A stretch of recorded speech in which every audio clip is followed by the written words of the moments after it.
Ada yang bisa dibantu, Nak? Saya teman Epi.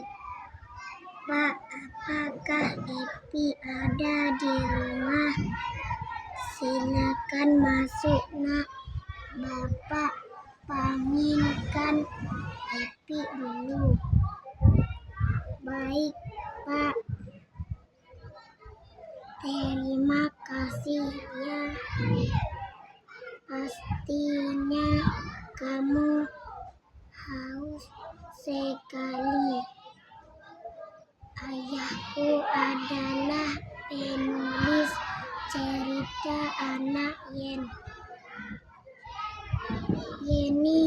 Akhirnya kamu menemukan